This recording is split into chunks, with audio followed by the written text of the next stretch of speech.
Hi guys, today we're going to talk about feedback. I'm not planning to get into how to give it because that would take us a couple of hours, but at the end of this video, I want you to see the importance of it. Feedback is not only restricted to certain points in time like periodic evaluation or feedback moments, although these are very important tools to use within people management. Feedback is also something that should be given at any time. Employees have the need and the right to know how they're performing, so they need to be given feedback. You basically have two sorts of feedback. You've got positive feedback, and of course, the one we all know and a lot of people fear, negative feedback. Let's focus on the positive feedback first, which we actually should do more often. Positive feedback basically is telling your employee that he or she is doing a great job. It's giving them credit for their work. It's just a simple compliment that shows that you appreciate what they're doing for your company. And it can be done at any time. It's just as simple as saying, I'm glad to have you on our team, or you're doing a great job, or just a simple thank you.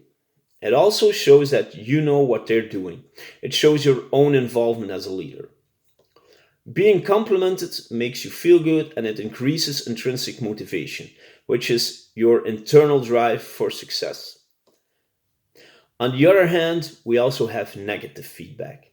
Let's call it constructive feedback because, in the end, that's what it has to be. It shouldn't be used to bring people down, but to make them better at what they do, to make them grow.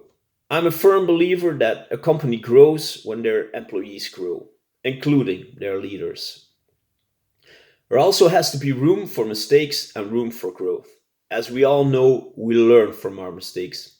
But first, we have to know we made a mistake. And second, in order to learn, we have to know how it should be done.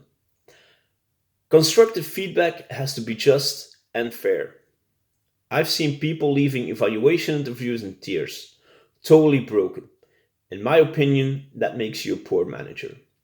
Also, the issues raised in such interviews should never come as a surprise. In that case, you fail to be a leader.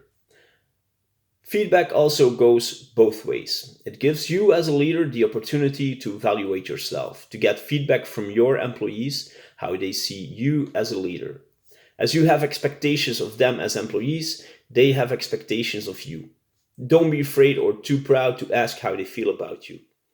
After all, the saying goes, people never leave companies, they leave bad leaders. Last but not least, you will notice that when positive feedback increases, constructive feedback will be accepted more easily. So I thank you again for watching and please don't hesitate to get in touch.